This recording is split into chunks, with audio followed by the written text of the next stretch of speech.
Anytime that people in the entourage didn't get along, I always felt like it was a jockeying for position, I'm closer to Muhammad than you are type of thing, or just like a competitiveness, boys will be boys sort of thing. But that may or may not have been it, but that's how it appeared to me. And so after this had gone on for a while, Muhammad said, enough. We talked in the last video about Muhammad kind of wanting to take control of the energy around him before the Foreman fight. So the same thing, if people are bickering in his camp, he's not going to let that go on for long. So he decides he's going to put an end to this, and he takes Gene and Pat, puts headgear on them, brings them into the ring at Deer Lake, and they start to fight. And Muhammad is in the ring as the referee. And in, I think it's 1 minute and 36 seconds, Pat ends up on the canvas. Gene knocked him down. There was a lot of suspicion. People were saying, what's up with Harold Smith? He would walk around with, $1 million literally in a briefcase. There was once in Minneapolis at a fight, he asked my mom to watch his briefcase, and my mom said, oh, sure. And she watched it for a little bit, and then she sat it down in her chair and threw her coat over it. And she and I went, flitting around, mingling like we did so well. And Harold came back a little later and was like, Sue Lynn, where is my briefcase? And she said, oh, it's somewhere on my chair. And he said, there's $1 million cash in there. And she was like, ah, ha, ha. He's like, no, he was serious. So he would carry around these unbelievable amounts of cash, so that at any time he could sway a fighter with a cash signing bonus or something. And people are like, how is he getting this money? Even Muhammad was saying, how's he getting all this money? He gave a talk to the audience, kind of long, but there were parts of it that were really hard to understand. I'm sure that, I don't think Muhammad ever lost his mind. I don't mean incoherent in that it didn't make sense, but it was inaudible. He wasn't enunciating, he was slurring his words, running his words together, speaking at a softer volume to be addressing a crowd. That was the first time I really remember noticing the difference, or I recorded noticing a difference. Anybody who ever met Muhammad has a Muhammad story, and you hear from anyone who met him how it was one of the most special memories of their life. Think how much more those who were fortunate enough to really know him and be known by him. I do think in that clip, he maybe contradicts himself a little bit. He says everybody who's with me is with me for money. And I think Muhammad knew he had very devoted, true friends. I really believe he knew that. I hope he did.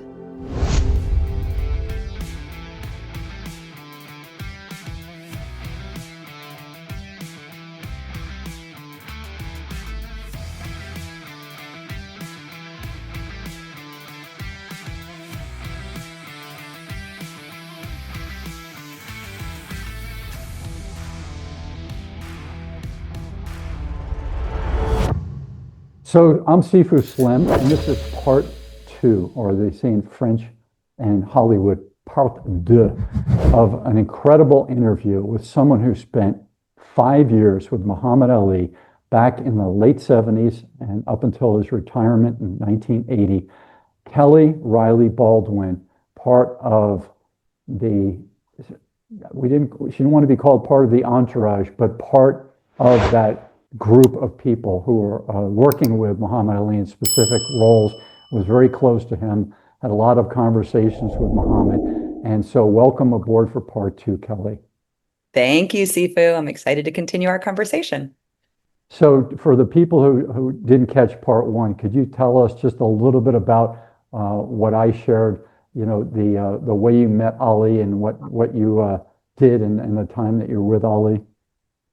Sure. I met Muhammad in 1978 when I was a 13-year-old aspiring mid-market model, and we met in New York City. He kind of came to my rescue. I was distraught over losing my portfolio in a taxi cab, and he sent his manager over to make sure I was okay, because Muhammad always noticed people and was always eager to help. So we met then.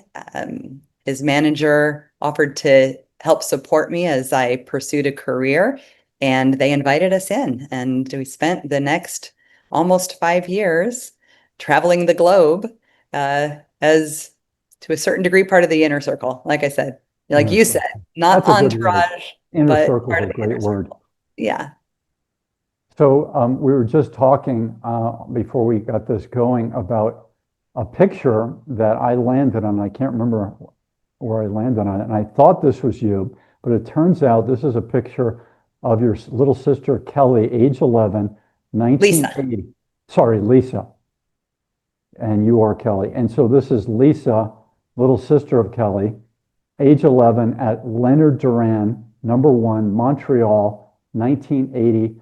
It's a picture with your sister on the right and boxer, Mike Weaver, and then Wilfred Benitez in the middle, and Two then Lisa. champions. Yeah.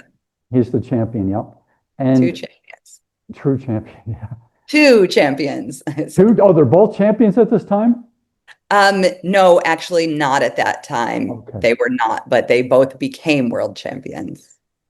And so here's your little sister. Michael was world champion at that time. Michael became champion in March of 1980. Benitez was waiting if Leonard won that fight. Benitez thought he was going to get another shot to reclaim the title at that point. Yeah. And then your little sister. And so we talked, and so this is Leonard Durán #1. And one little inside fun story about this, you have a background in modeling. Christy Brinkley, for a period of time, was one of the most famous 5 models probably out of the U.S. In the 1980s. And she had, what I'm taking from what I've read about her, I don't know her personally, but she had a good head on her shoulders, a good disposition, and she got into photography. So she was photographing these fighters, and they're out of the ring, in the ring, this type of thing. And so I'm not sure if she was at the first fight, but she was at the second fight of Durán and Leonard, and she was out at dinner the night before the fight. So this is the famous no mas fight where Durán, and whatever round it was, 3, 4, I can't remember. Do you remember what round that was when he quit? I don't remember, but no. So he says no mas, or people say that he says no mas, and he waves his hands, and Leonard gets in a few more shots, and he quits. And the full story is interesting. It's like one of these big events that everybody has a different angle. But Christy Brinkley's angle was this. She was out at dinner the night before with Durán and a few other people, and she said Durán ate 5 platefuls of food. Now, Oh my. I'm an athlete, and I've been a runner, distance runner. I've done Brazilian Jiu-Jitsu competitions. I know one thing you don't want to do is mess up your system by overloading it with a lot of food. You got to get to sleep. You want to be hydrated, all these things, but you don't want to overdo yourself. So it's possible that the next day, possible he didn't get the good sleep Durán that night, and it's possible the next day that he had stomach distress and possibly cramps, which is the line that Durán gave, but nobody knew. And then years later, I saw or read Christy Brinkley talking about that, what he had for dinner the night before. So over to Kelly, see if she has any thoughts on this. Sifu, I had not heard that story before, but it totally makes sense. Yeah, all the things you mentioned, plus I think you just feel sluggish if you ate 5 plates of food before a fight. That seems very unwise. But no, I had not heard that. So we're going to talk a little bit about more on the people that we didn't talk about in video 1. And we're coming now to Luis Sarria, Cuban man who was part of Ali's entourage. And he was a conditioning coach and masseur, often described as Ali's Cuban masseuse, which is feminine, but a masseur would be more correct. With Ali for years, rubbing him down before fights, loosening his muscles, helping with recovery. Quiet but trusted presence in Ali's camp, often seen in the locker room or corner, but stayed out of the spotlight compared to Bundini or Dundee. Over to Kelly for her thoughts on Luis Sarria. Yeah, Luis was awesome. He was quiet. I can't remember any lengthy conversations that I had with him, but always warm, always quiet, very well trusted. at training camp, the dressing room is right off of the gym. And when you walk inside, there's the massage table right there, and it's pretty much the only thing that's in that room is the massage table. A chest, I think, is still there because I've been back to visit recently, and I'm going back at the end of this month, by the way, for the 50th anniversary of the Thrill in Manila. Oh, But wow. that's a side note. But I did go to camp recently, and the room looks exactly, the massage room, the dressing room looks exactly as it did. It's been restored beautifully. Um, but they were often, in there alone. Most of the time, as we've talked about, Muhammad had a big entourage. Muhammad loved having a lot of people around him, and a lot of people loved to be around him.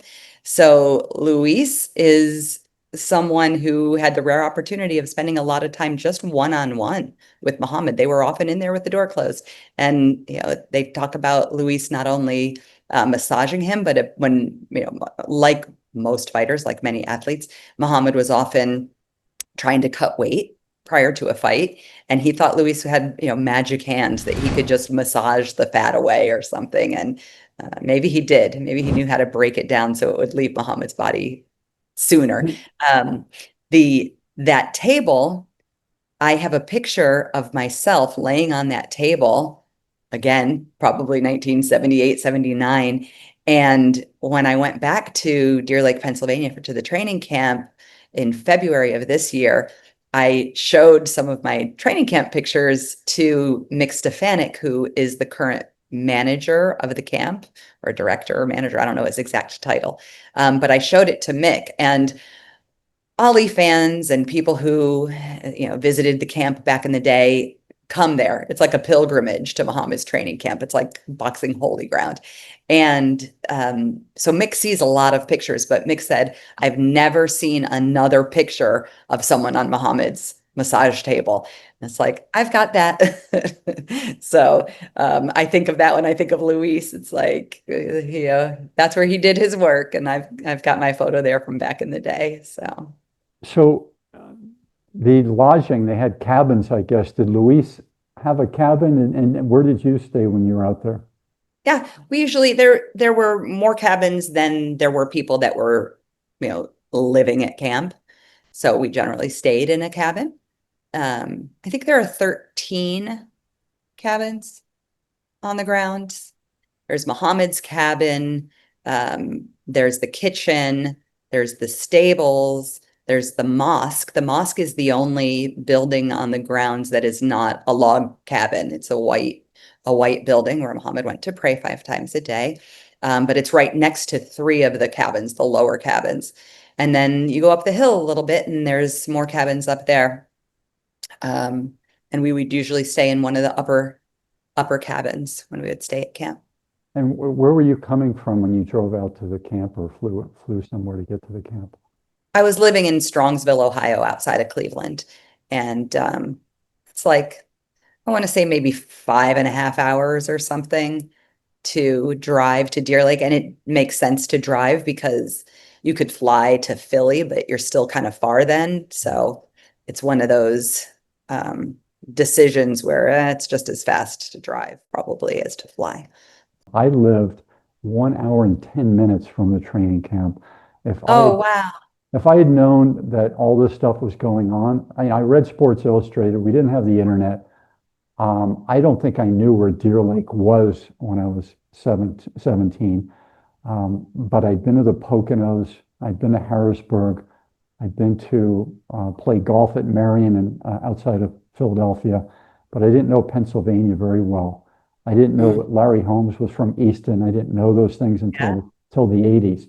But if I had known that, I would have asked my dad, say, hey, Muhammad Ali's out here training. Do you mind if I go out there and check in on all this? Because I was such a huge Ali fan. I didn't know you could drive and be around famous people back when I was 17. I didn't know you could do that.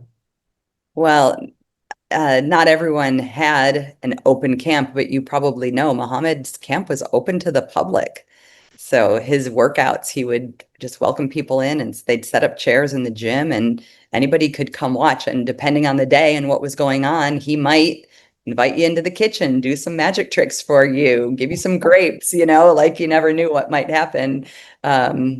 So yeah, I hate that you missed it. I will tell you though that if you don't know, Mike Madden, John Madden, the football coach's son, Right. Mike Madden, bought the camp, restored it, so it's identical to what it was in the day. I mean, down to the furniture, the quilt on Muhammad's bed, like everything is just so meticulously restored, and it's worth a trip. They have in many of in the mosque, in Muhammad's cabin, in the gym. They've set up video screens that show videos of Muhammad in those different spaces. It just, I can't believe the amazing job they've done. Like I said, I'm so anxious to go back at the end of this month. It's what we're doing for my birthday, is going back there because it's such a special spot to me. But I think it's worth a trip to go see it. Kelly, did Muhammad have a television? I know he used to like to watch like monster movies, mummy movies, these types of things. Or did he read books? Have you ever seen him read a book? Well, I've seen him read the Quran. I don't remember seeing him read another book. That doesn't mean he wasn't reading them, but I don't remember seeing him. What I do remember is he always had like a legal pad. He was always taking notes, writing things, whether it be poetry, ideas, just always scribbling things down on a legal pad. And yes, he had a television, and he watched in his cabin. He would watch, like, it wasn't a VHS machine, I don't think, but whatever the technology was, but he would watch fight films in his cabin. Maybe.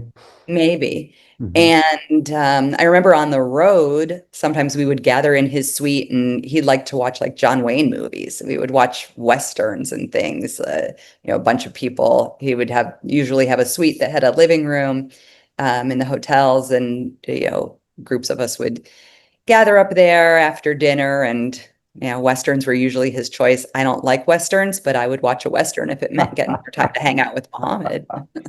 Did any Westerns ever catch on with and impress you, or did you leave that period just not a Western person?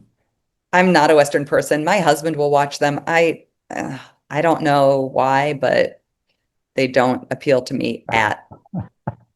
We were fighting for you women. We wanted you to go start a ranch with us, and we wanted to raise kids with you. What are you thinking, Oh, Kelly? thanks for that. Thank you. We men gravitate to that because our own plot of land, our own horse, our own shovel, and our own wife and kids with a little pond out back with a couple of ducks, Okay, whatever makes you guys happy. So we had some other people. You mentioned someone named Patterson. Pat Patterson was one of Muhammad's bodyguards. I don't know if I mentioned Pat because Pat was around a bit, but James Anderson was the bodyguard that was much more prevalent and much more present when I was with Muhammad. But I do have a funny story about Pat and the entourage. So Pat and Gene kind of got on each other's nerves, rubbed each other the wrong way, I guess. And tell us who And Gene is, because we didn't mention him in the second part. pardon me? I mentioned who Gene is for the people who didn't see the Okay, first so part. Pat Patterson, who was a Chicago policeman who became one of Muhammad's bodyguards, and Gene Kilroy, who was Muhammad's business manager, who had been with Muhammad since like 1960 after the Rome Olympics. They were at camp, and they were just annoying one another, kind of just not getting along. Anytime that people in the entourage didn't get along, I always felt like it was a jockeying for position. I'm closer to Muhammad than you are type of thing, or just like a competitiveness, boys will be boys sort of thing. But that may or may not have been it, but that's how it appeared to me. And so after this had gone on for a while, Muhammad said, enough. We talked in the last video about Muhammad kind of wanting to take control of the energy around him before the Foreman fight. So the same thing, if people are bickering in his camp, he's not going to let that go on for long. So he decides he's going to put an end to this, and he takes Gene and Pat, puts headgear on them, brings them into the ring at Deer Lake, and they start to fight. And Muhammad is in the ring as the referee. And in, I think it's a minute and 36 seconds, Pat ends up on the canvas. Gene knocked him down. And Pat's a police officer and a bodyguard, and Gene is a Yeah, businessman. big. He's doing the knocking down. Yes, but Gene was also a multi-sport athlete, and is, a big guy, tall, and yeah, and a lot of spirit, a lot of fighting spirit. So Didn't take long for Gene to take control, huh? yeah, I think it was a minute and 36 seconds, and then that was the end of their squabbles. Do you So ever Muhammad, bring that up with Gene? did he ever what? Do you ever bring that story up with Gene? Yeah, yeah, Gene has a picture of it. Maybe he'll let me share it with you. Too bad that we didn't, again, we didn't have iPhones back then. We'd have a minute and a half squabble. Video. Yeah, we have the picture of Pat on the canvas, Muhammad in the ring. I think it was, you've heard about Muhammad's dark gable days when he got the cut on his lip and grew the mustache to cover the cut. Yes, yes. So I think that in that photo, if I'm remembering, Muhammad has a mustache, so that can kind of date it when it was. And Gene is standing up with his shirt off, um, and Pat's on the ground, and they both have headgear on. It's pretty awesome. All Yeah. right, so we just hit Pat Patterson and James Anderson, and then Yeah, I could Lana. tell you more about James. Yeah, go ahead. Share something if you wouldn't mind. So this is really more of my relationship with James. But Muhammad loved and trusted James. James was, it was his job to look tough and be serious. So people thought of James as this very stern guy, but he was really very funny and a lot of fun. But being a white girl from Ohio in the late 1970s, and growing up in Strongsville, which was not very diverse, I had just not a lot of knowledge about race, and my life had not intersected much with race. So James was very handsome, caramel colored skin, green eyes. And my mom and I used to say, "Oh, you have such pretty eyes. You have such pretty eyes." And James would respond about something like, "It's because my great grandma was an upstairs maid in the big house." And I had no clue Yeah, what he meant by that. yeah, yeah. But that led to discussions about the atrocities of chattel slavery, about the abuse of enslaved women at the time. And it was part of the education that I got on race, by being immersed in this circle. So At a I'll young always age. remember. Yeah. Yeah, and I things I might never have learned, if I had stayed in Strongsville, Ohio, and Yeah. not gotten to see the world with such an extraordinary group of people. So, and then James went on to work for other awesome people. Like he bodyguarded for Sugar Ray Leonard, and I did my junior year of college abroad in London. And James and Ray Leonard, we met up over in London, and then he was a bodyguard for Michael Jackson, and he introduced me to Michael Jackson when they came through Cleveland on tour and so forth. So James was a real fun connection to have, because he was around a lot of cool people. It was How did you keep track of James to know that that tour was coming through? Did you have a phone number where you could reach him? we just kept in touch. He would call me, send me postcards, whatever. We kept in touch. It's so interesting.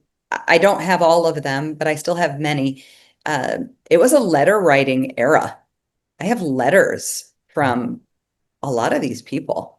Yeah. We haven't mentioned Lloyd Wells as one of Muhammad's entourage. I have multiple letters from Lloyd. I have just multiple letters from Gene. Like, people wrote letters in that time and made phone calls. So yeah, James was just someone I kept in touch with. So he's Lloyd also Wells. passed I've not away. heard that name. Yeah, so Lloyd is an interesting guy. I think he was a bit of a, shoot, what's the word?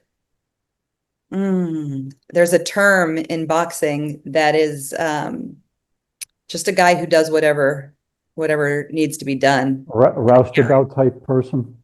Yeah, I don't remember what the actual term that I would hear is. It's escaping me right now, but I think Lloyd was Handler? that. I don't know. Handler? Yeah, that's not it. If it comes to me, I'll probably scream it out. But but anyhow, Lloyd had an interesting background. He was an NFL scout, and I think he might have been the first Black NFL scout. But he, was a civil involved in civil rights to some degree, and worked with Muhammad. But I really don't remember what he did. So. How about Lana the cook? Lana. I love Lana so much. Um, First of all, there weren't a lot of women around. So, um, I was never close to Veronica, who was Muhammad's wife at the time. But I was very close to Lana. And the first time I met Lana, Muhammad introduced her as, this is my second mom. And Muhammad's mom was there when I met Lana. And Lana, uh, would joke like, oh yeah, it takes both of us to get him to eat his vegetables, like this kind of thing. They had to double team him.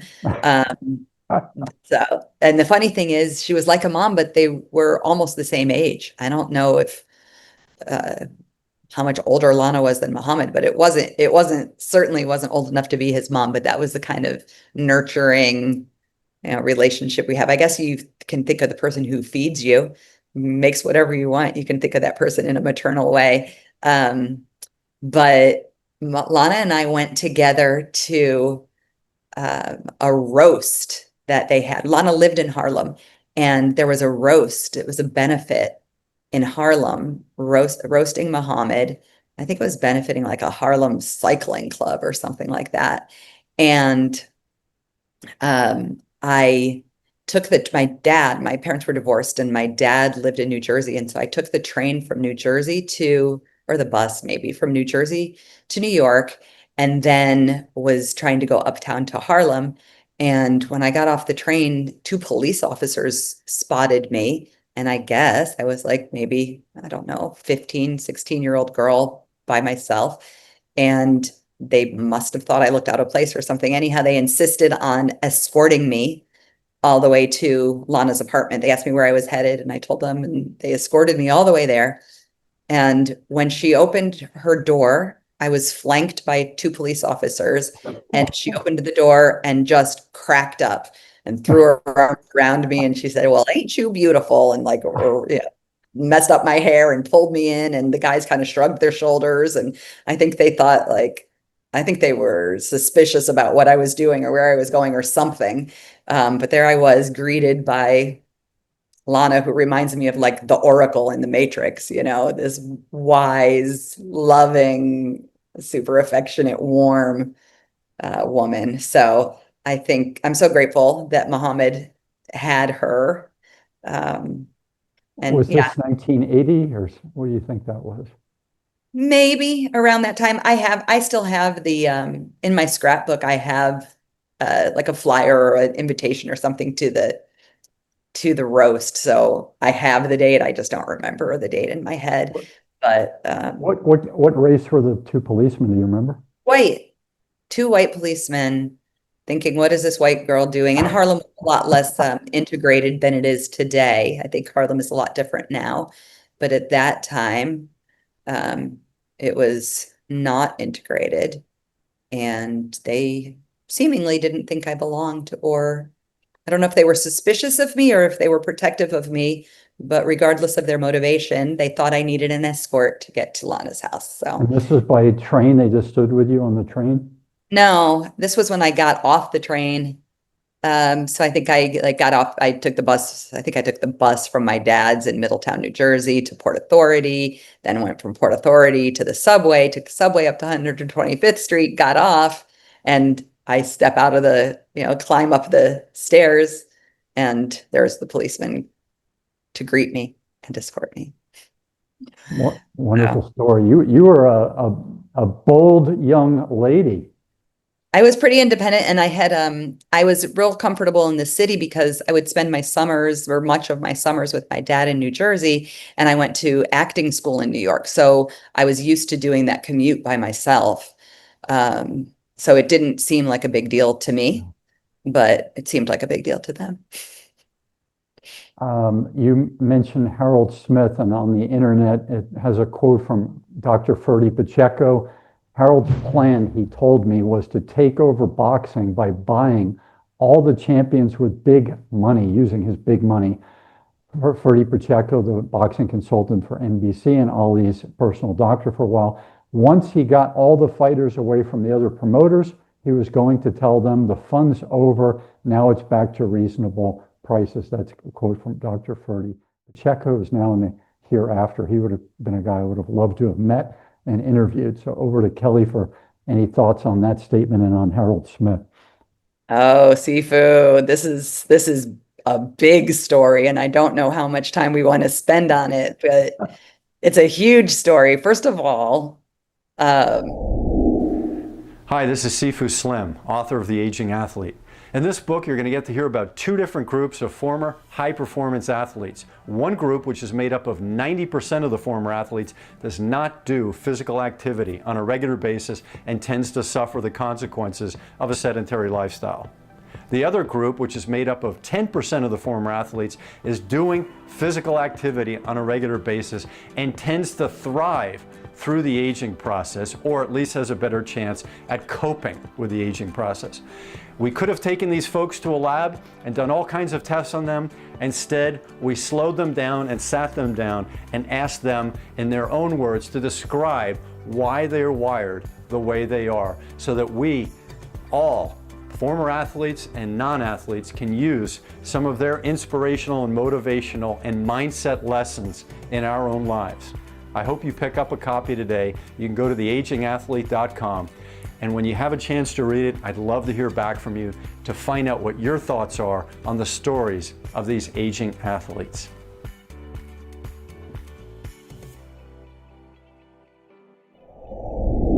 yes, that was Harold's plan. The way he was going to do it on the outside was gather together the best amateur fighters, train them for the 1980 Olympics, have them come back with gold medals and be big draws, and have them very loyal to him and Muhammad Ali sports, so that he could sign them all as professionals and then own boxing. So he was well on his way to doing that. And then Afghanistan happened, Okay. and President Carter boycotted Yeah. the 1980 Olympics. And so Harold had to shift gears and take those young fighters who were able and have them turn pro much earlier than planned and without gold medals. And so he was doing all this. And as Ferdy said, he was paying way more money in purses than other people were. He was paying way more in expenses than other people were. And there was a lot of suspicion. People were saying, what's up with Harold Smith? He would walk around with $1 million literally in a briefcase. There was once in Minneapolis at a fight, he asked my mom to watch his briefcase, and my mom said, oh, sure. And she watched it for a little bit, and then she sat it down in her chair and threw her coat over it. And she and I went, flitting around, mingling like we did so well. And Harold came back a little later and was like, Sue Lynn, where is my briefcase? And she said, oh, it's somewhere on my chair. And he said, there's $1 million cash in there. And she was like, ah, ha, ha. He's like, no, he was serious. So he would carry around these unbelievable amounts of cash, so that at any time he could sway a fighter with a cash signing bonus or something. And people are like, how is he getting this money? Even Muhammad was saying, how's he getting all this money? And end of the story is Harold had embezzled $23 million or $21 million, $21.3 million, I think it is, from Wells Fargo Bank. And none of us knew that. We all benefited from it. He paid our travel expenses. He paid the Ali Angels. He had personal jets and boats and many homes in California. And he called my stepdad, who was an attorney, and he said, Bob, I have a issue with my bank, and I need you to come out to LA and help me. And my dad went out to LA, but by the time he got there, it was not just an issue with the bank. He was like, I need a criminal attorney. He's like, yes, you do. So it was a wild time. Did you I've go read out to a lot about, California at that time? pardon me? Did you go out to California, Kelly, at that time? So I didn't go on my dad's first visit, but my mom and I did go with my dad on a subsequent visit when Harold was hiding from the FBI. Oh, ooh, Yeah, I'm not going to talk too much more about that because yeah, I've written all the crazy details of that story yeah. in I'm my dying to memoir. read that book. Yeah. Oh, and by the way, Harold Smith's name is not even Harold Smith, so there's that. Aliases. Mhm. An entertaining person, would you say? Oh, very charming. Very, very charming. And, he and Muhammad were friends. Muhammad trusted him. I mentioned in our last conversation that I only saw Muhammad really angry twice. Once was with Bundini in Australia at the Boulevard Hotel. And the other time was when some reporters, before everything had come out about what Harold had done, some reporters, well, everyone, because it was Muhammad Ali Sports that Harold had embezzled this money under, um, Muhammad's name was in question.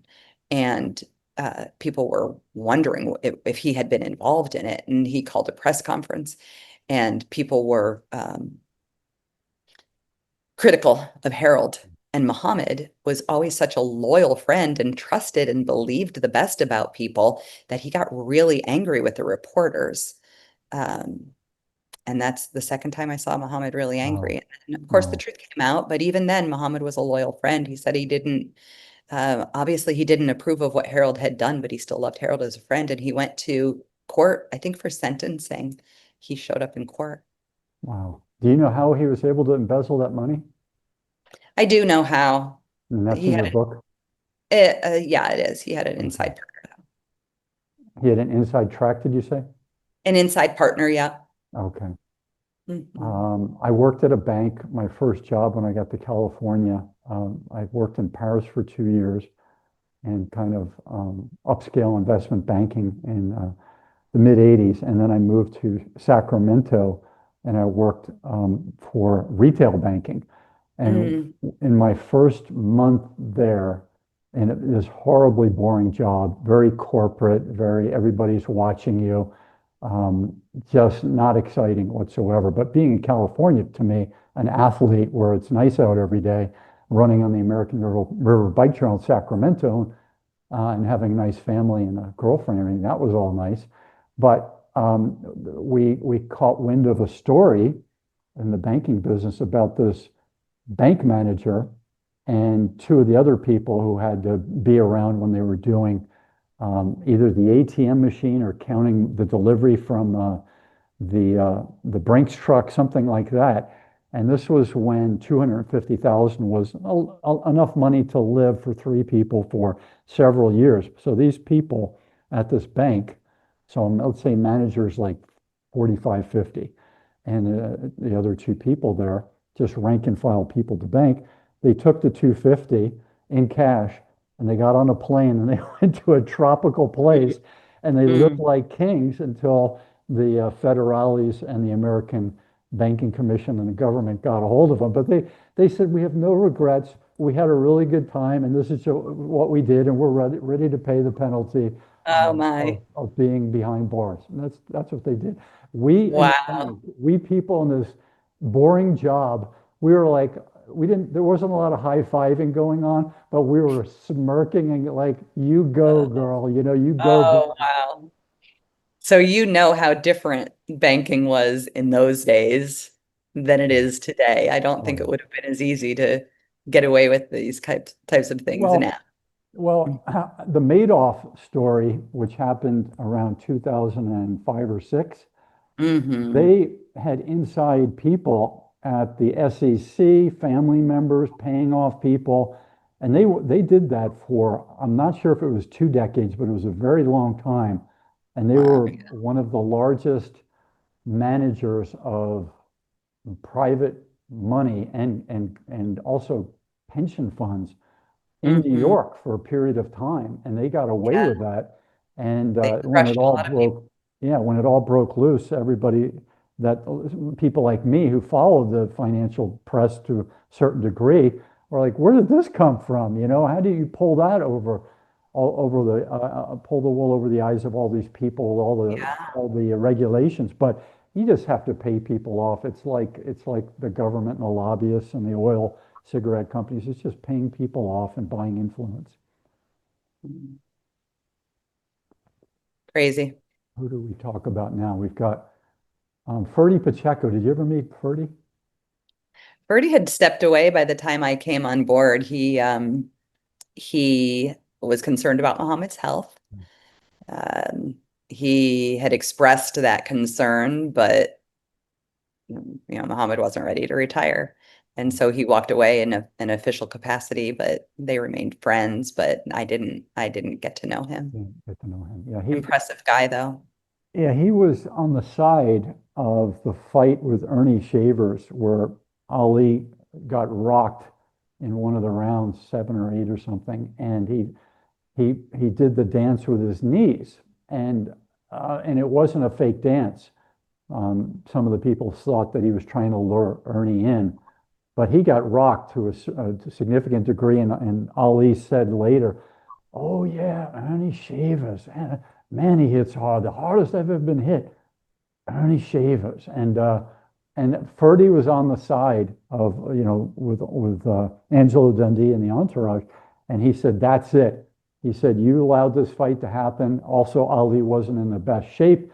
You allowed this fight to happen." And he said, "That's it. If this is going to be the future, I'm out. I can't be part of this." I don't know if you've Yeah. heard that story.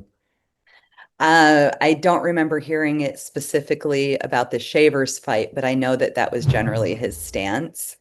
And I get it. I respect it. Um, I Ali with think the, a lot of us saw Muhammad fight longer than we wished he had, but yeah, and Ali won that fight because he's Ali, incredible mind, incredible gifts, and he won that fight. But he definitely should have stopped before that, but he kept going. And then we have Tony Tubbs, born in 1958, Cincinnati, Ohio, and had an incredible record, competed from 1980 to 2006, WBA heavyweight from 85 to 86. And so you're connected to Tony Tubbs, and I think you've spoken to him pretty recently. yeah. So I think in addition to the people that you would consider members of the entourage, there were in these years there was a group of amateur fighters. The Ali amateur team had 12 fighters on it, 5 of whom went on to later become world champs as pros. And in addition to the amateur fighters, there were always sparring partners around for Muhammad. So just like I said, I wouldn't consider myself entourage, but I would consider myself inner circle for that time. I think these guys were all very much inner circle, and Muhammad took them under his wing and loved them and um, took them around the world uh, to I think Tony says they went to it. Recently he told me 8 countries, but I think it was more than that he took them to for different fights and exhibitions against other national teams when they were preparing for the Olympics and so forth. But I think Muhammad really believed in and loved Tony, and he was the closest to him of the Ali amateur team. You mentioned Houston McTeer as someone that Muhammad bought a home for his family. Muhammad bought a home for Tony's family in Cincinnati as well, and they still have that home. They're still enjoying that house to this day. And Muhammad went there, went to the house in Ohio. Muhammad went to Tony's pro debut in Ohio. Is Tony's But mom still alive? she is. She just turned 87. Mama Lee She has turned 87. a hundred descendants, including great great grandkids. just watched the video about a news story on Tony Tubbs. Oh yeah, they call her Cincinnati's grandma. Mhm. She's very, very proud of that. And she has all of those grandchildren. And then the whole city, I think, thinks of her as their grandma too, on top of that. But yeah, Muhammad always used to say, he would say a couple things about Tony. I remember he would say, um, he's got fast hands, almost as fast as mine. He would never admit that they were as fast, but almost as fast as mine. And then he'd say, you're going to be champ one day, and one day you may even be the greatest. But if you are, I'll be the double greatest. Like he was always building him up, but still being Muhammad in the Oh, way good for him. the way he played with them. Did, But did yeah, Larry Holmes come out there when you were there? I knew Larry. I'm trying to remember if I met where I first met him. At that time, and I don't know how much it is the same today, but you kind of knew to a certain degree everybody. It was a pretty small circle. But I knew Larry fairly well for a time. Uh, you mentioned Easton, Pennsylvania. Larry used to own that Commodore Inn in Phillipsburg, New Jersey, right on the other side of Easton. And I remember even in college taking a friend there to visit Larry and his brother and his nephews and stuff. So,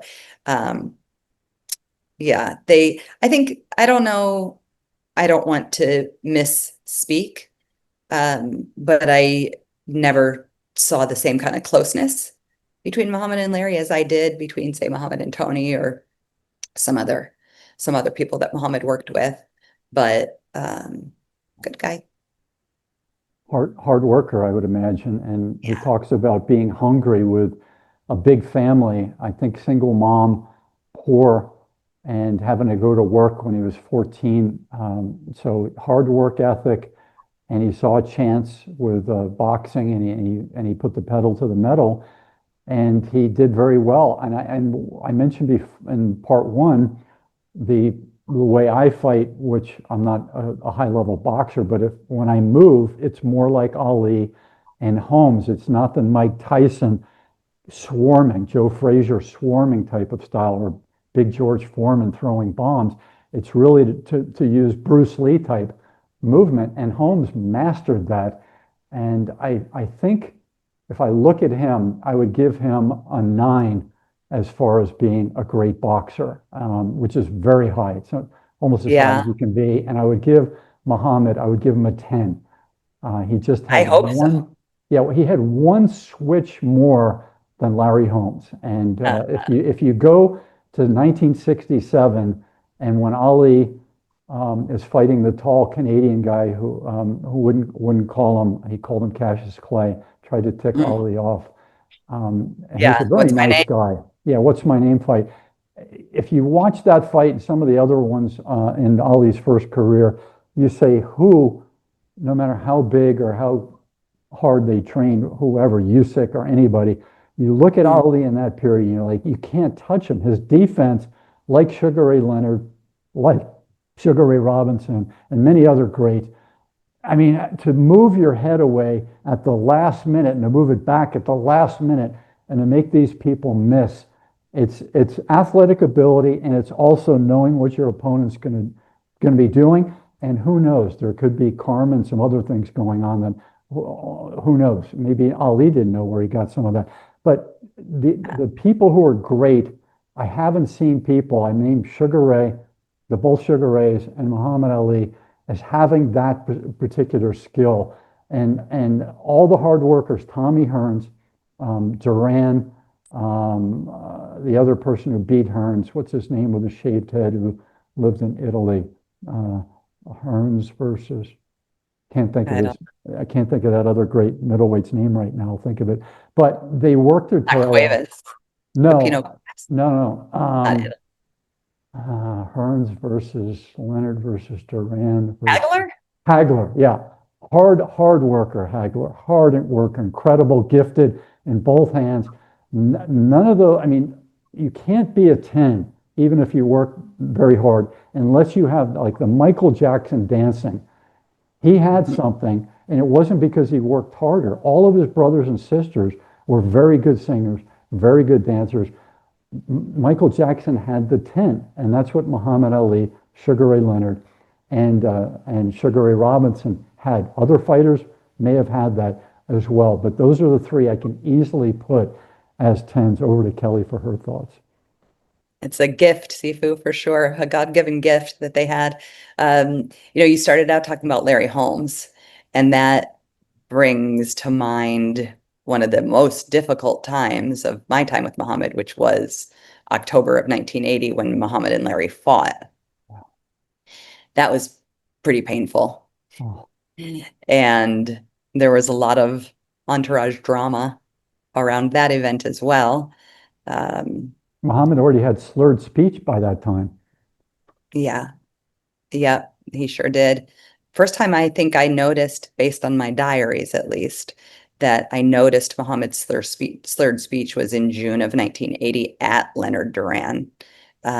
We were at a dinner. There was a dinner the night before the fight, and it was, I think, like L'Elegance de Muhammad Ali. It was something in French, honoring him at this dinner, honoring Muhammad at this dinner. And he gave a talk to the audience, kind of long, but there were parts of it that were really hard to understand. And I wrote about that in my diary. So that was it when I first incoherent? noticed. Not incoherent in that I'm sure that, like, I don't think Muhammad ever lost his mind. I don't mean incoherent in that it didn't make sense, but where it was inaudible, maybe it was he just wasn't speaking, he wasn't enunciating, he was slurring his words, running his words together, speaking at a softer volume, to be addressing a crowd. And that was the first time I really remembered noticing the difference, or I recorded noticing a difference.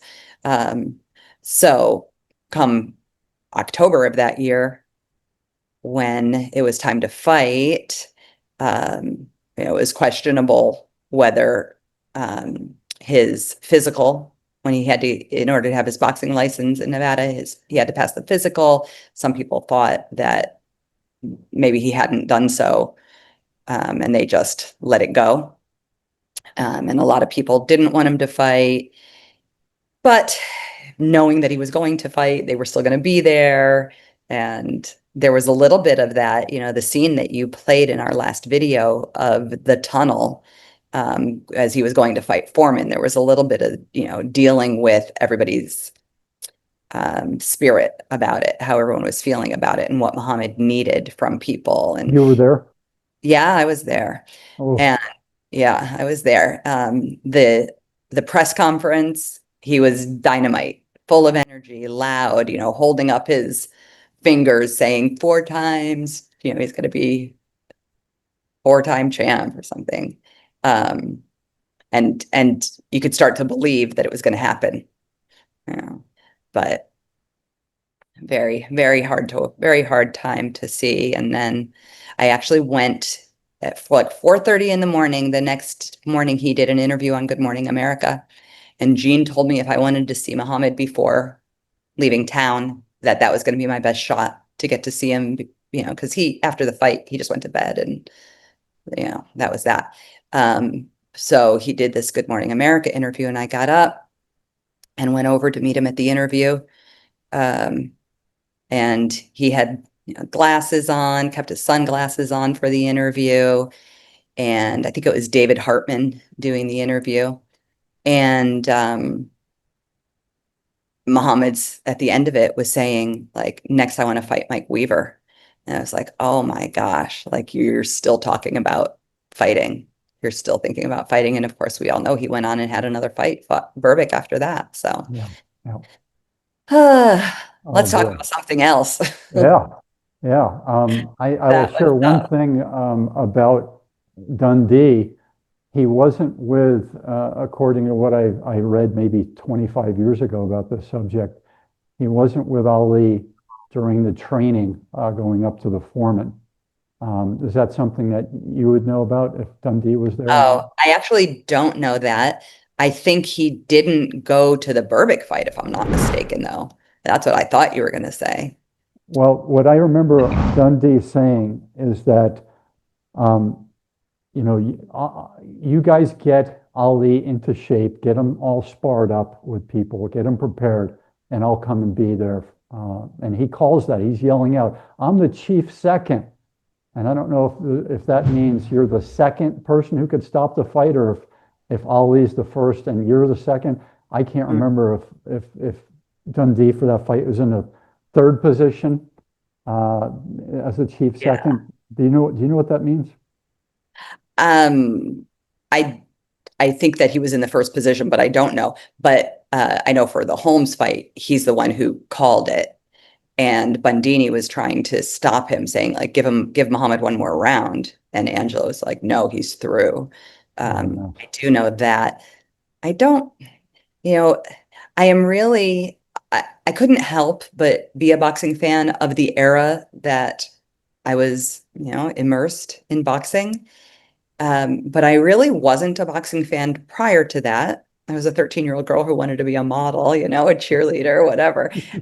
And I haven't been a boxing fan really after that. So the guys that I knew from those days, after Muhammad retired, people from those days were still fighting, and I followed them because I knew them. But once the people I knew stopped fighting, it is not something I've really followed. And similarly, I haven't gone back and researched all the old boxing history. I just was mesmerized and changed by knowing Muhammad Ali. Yeah. So. Thank you for sharing that, Kelly. To finish just one little bit on Dundee, he showed up. I don't know if it was at the training camp or if it was at where they were going to fight. Where'd you say the Holmes fight was? Vegas, Caesar's Palace. Vegas. So maybe it was there that Dundee showed up, and he said I was impressed because Muhammad had done the work and he got that big shoulder, broad back that he had and he was known for, and he was in shape. But what a lot of people didn't know, and I think it was Herbert Muhammad, I'm not positive, but it's easy to look up. They were giving him thyroid medication. Right. Yeah. And that caused him to get dehydrated and to lose all this water weight and some fat too, because he needed to lose a lot of weight for this fight. And but Muhammad did not understand pills, and so he was taking it like it was a vitamin. I'm not sure how many he took per day, but he was completely depleted. I don't know how he was doing in sparring with people for the months leading up to that fight. Do you know anything about that? I don't remember anything about the months. I know in the days. So, we all got to Vegas early. My birthday was September 26th. That fight was October 3rd. And I was in Vegas for my birthday. In fact, Angelo, Muhammad, Jean all sang happy birthday to me after a training session in the, I don't know what you called it, like the pavilion at Caesar's Palace. So I'll always remember that. But I remember watching Muhammad spar in the training sessions once he got to Vegas. I don't really remember if I saw him prepping prior to that. What were you could see a difference, and people were concerned that yes, he was thin. I can't remember what he weighed, but he was at a good fighting weight, but he didn't have the energy in his body, in his eyes, in his voice. Like, you could see he was, was he getting hit a lot? Pardon me? Was he getting hit a lot? Yeah. I don't remember him getting hit a lot. And in sparring sessions, I'm sure sometimes you will ask to be hit. Sometimes you want them to be hitting you. Sometimes that's not even what they're supposed to be doing in the ring with you. So I'm doubting that took it easy on him. Yeah, or we're working on other things. We're working on how we move around the ring, or we're working on other things, depending on what your strategy is for that fight, I guess. Are there any final things you'd like to say? I have two little short 15-second clips I wanted to play to kind of wind us down on a real positive note. Any other final things you wanted to share about your time with Ali that you'd like to share, Kelly? You hear all the time, anybody who ever met Muhammad has a Muhammad story. And you hear from anyone who met him how it was one of the most special memories of their life. And I think how much more those who were fortunate enough to really know him and be known by him. And so it's one of my greatest blessings. I said it wasn't decades like so many of these people. It's about 5 years. I talked to him a couple times in college.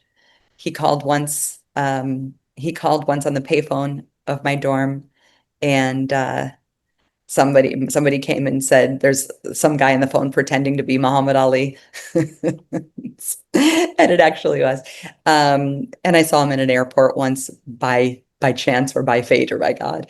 But I didn't keep in touch with him in the later years, and I regret that because I think he would have welcomed it. But the time that I did spend with Muhammad is, I consider it one of the greatest blessings of my life, and I think it shaped me. And I remember all the time things that he told me and how he helped me to realize what I want out of life and the value that I want to be in this world. And I think that it's anyone who knew him, I feel like it's our responsibility to keep his legacy alive, to share the stories that some people have taken to the grave with them, because I think the world needs a whole lot more Muhammad Ali. Boy, that was deep, Kelly. That was very special. What a way. And you'll have the recording if you want to add any of that to your memoir or a future Thank you, memoir. Steve. Wonderful. Boy, oh boy, very moving. I'm going to share right now George Foreman, who in video one we talked about. Foreman saw him as someone he wanted to demolish in 1974 in Zaire, and then they became best friends and loved each other and later on in life. And so here's Foreman talking about the punch that Ali did not throw as Foreman was falling. So here we go with that. Probably the best punch of the whole fight was never landed. Muhammad Ali, as I was going down, stumbling, trying to hold myself, he saw me stumbling. Ordinarily, you finish a fighter off. I would have. He got ready to throw the right hand and he didn't do it. That's what made him, in my mind, the greatest fighter I ever fought.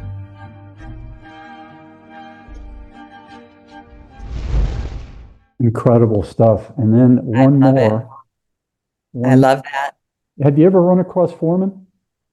Yes, he was there. Fighters come to fights. So it often. I didn't know him, but he was always around. We met.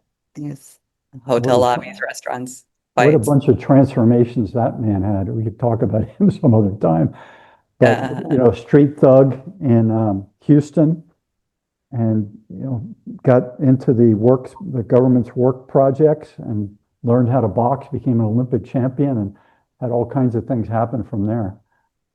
He says Muhammad changed his life. So no question about that. Here's Ali doing his poem on friendship on a TV show. A friend is one who will not even consider giving his life for you. That's a friend. Everybody you name are with me for money and for what they can get. I don't have no friends. I wrote a poem that says, friendship is a priceless gift that cannot be bought nor sold, but its value is far greater than a mountain made of gold. For gold is cold and lifeless. It can neither see nor hear, and in time of trouble it is powerless to cheer. Gold, it has no ears to listen, no heart to understand. It cannot not bring you comfort or reach out a helping hand. So when you ask God for a gift, be thankful if he sends, not diamonds, pearls, or riches, but the love of real, true friends. Holy smokes. And he could do that at will when needed and when he felt it was needed. And the media loved him for that. And the people like you and me loved him and gravitated for that inner energy. Is that a good way to put that, Kelly? That's a great way to put it, Sifu. I think that the inner energy, I've never seen it in anybody else. I've never seen that brilliance and light to this extreme that Muhammad carried with him. I do think in that clip, he maybe contradicts himself a little bit, He says everybody who's with me is with me for money. And I think, we talked about that. I don't know if it was on this conversation or in our previous conversation, but I think Muhammad knew he had very devoted true friends. I really believe he knew that. I hope he did. Yeah. Yeah. He was, you catch people at the wrong time and they could be in a funny way and say a funny thing. And Yeah. then they regroup later and get the Quran and do their bowing. And then the love comes over them. And then they start sharing that gift again. It's just the way it happens. It's like you and me walking through life. We trip from time to time. Yeah. Yeah. Do you want to share your website, Kelly, and a little bit about your book and when it's going to be released? Well, my website is kellyreillybaldwin.com. And my book is complete and edited, but I've just begun querying literary agents. So I have a feeling it might be a while, but I'm working on trying to grow a following that will help me secure an agent to sell it to a traditional publisher, because that's the route I'd like to go. I think it's the best way for me to get my story and Muhammad's story out to the most people. And if people want to connect with you, they can go to your website and punch in their email and connect with you that way, correct? Yes, I'd love it if you'd join my readers list, and I can keep you posted. The stories that we've talked about are just the tip of the iceberg. I've got a lot of amazing stories about my time with Muhammad, things that Muhammad fans will want to know, and also things that I think will resonate with anybody who's gone through life and faced adversity and really tried to find their authentic self. Wonderful. And then you have Instagram and some other ways of sharing I information. do. connecting I've been people. focusing on TikTok, so I'd love for people to follow me on TikTok, which is Kelly Reilly Baldwin, but without the N at the end, because there's a limit on the number of characters you can use. But that's where I'm most active these days, busy embarrassing myself as a 60-year-old woman on TikTok. So come join me. Fantastic, Kelly. Incredibly moved. We've just shared a little over 2 hours, two people similar in age that spent time in similar geographical areas. I was not far from the Deer Lake camp growing up. I also went to Thanksgiving almost every year in Middletown, New Jersey, where Kelly spent a fair amount of time. My father worked in New York City, and we're both huge Muhammad Ali fans, me since 1968, Kelly about 10 years later. And we love the man, we love the legacy, and we love people who understand what we're thinking about this and like to share stories and connections. And it's been incredible. The person I've studied the most in my life is Muhammad Ali. You'll find me at 11 o'clock at night. Sometimes YouTube knows that I want to watch more, and I'll watch another one. I say, I've never seen this one. I've been doing this since TV in the 70s, and then since the internet in the early 90s. But there's always some new one, and there's a new interview, and then I find out about Kelly a few weeks ago, and now there's more information. So it's a really fun way to learn about a very deep, committed person.